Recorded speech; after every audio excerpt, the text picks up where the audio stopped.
Need more of you. Point is, whether you're new or whether you're a veteran, all of you have made a choice today to come here. With the person on your left and the person on your right, you guys have made a choice to help children worldwide. So first, I'd like to say thank all of you for making the choice to come here.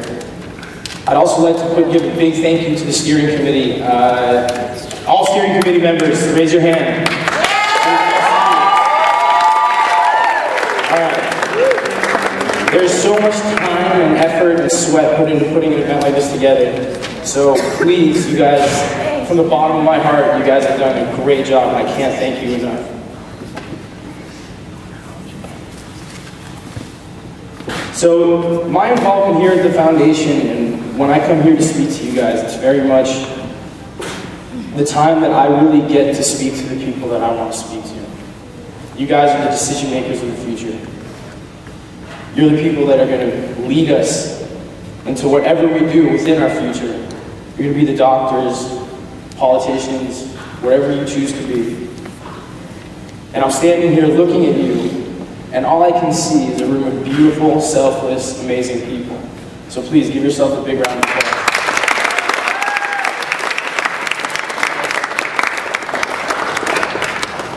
So I'd like to tell you a little story. Way back in 1981, a little girl was born. She was brought into this world. And she would live only to be 7 years old, but she would save millions of lives. Her name was Glaser, and she was my sister. She was an angel with a pure view of life, and she's the reason why we're all standing here together today. Ariel had AIDS, and like so many others, she slowly started to get weak, and it was apparent to my family and doctors that she would not pull through. At that point in time, she was at UCLA Medical Center. My cousin David, who's still my closest cousin, lives here in New York City, came to LA to visit me, take care of my sister, and just help my family through a tough time. As he sat with Ariel in the doctor's office, they would tell jokes, hang out. They loved each other very much. Ariel also loved to paint. She was one of the most creative people I could possibly ever have experienced in my life. I was only 4 years old, so I wasn't able to get to know her very well, but she lit up the world with just being. One day she was sitting in the hospital. David was with her, and she could barely see, she could barely hear, she couldn't walk, she couldn't move. And she was able to pick up 4 colors, and she painted a vision. When David looked at it, he turned to Ariel and he said, "What have you painted?" And she leaned over to David and she said, "Life is beautiful." Soon after that, she passed. And my mother started the Elizabeth Glaser Pediatric AIDS Foundation. And to this day, Ariel's painting is our logo. My mother, Elizabeth, shared the same view as Ariel. She was a little more hard-headed, but it was a plus in this case. You guys should have seen my mom in action.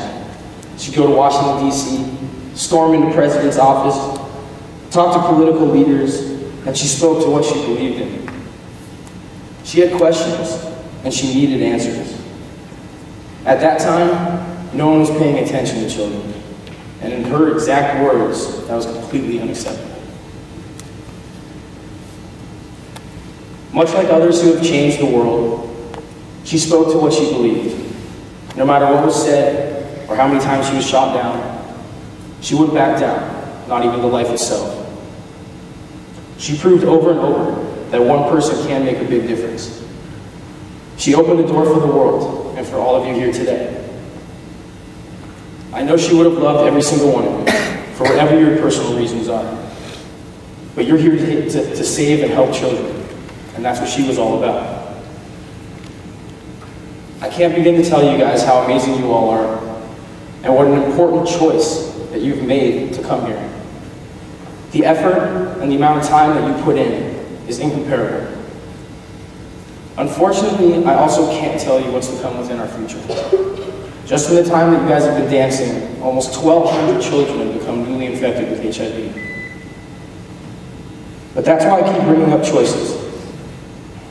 As a 7-year-old angel and her mother showed me, we as individuals have the power. We have all taken a step. We've made that choice.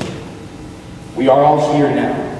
And that means our eyes are a little more open, and we get to stand a little more conscious.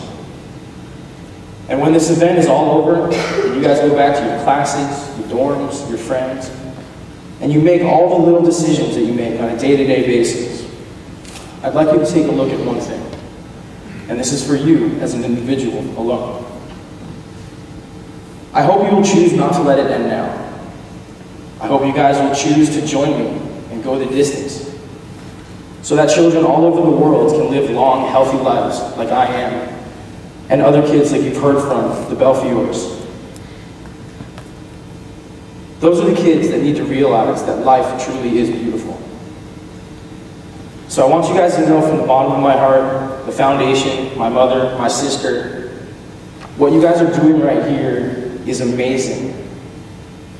And the people that have shown up to do this dance marathon are the individuals that really fuel the work that we get to do at the foundation.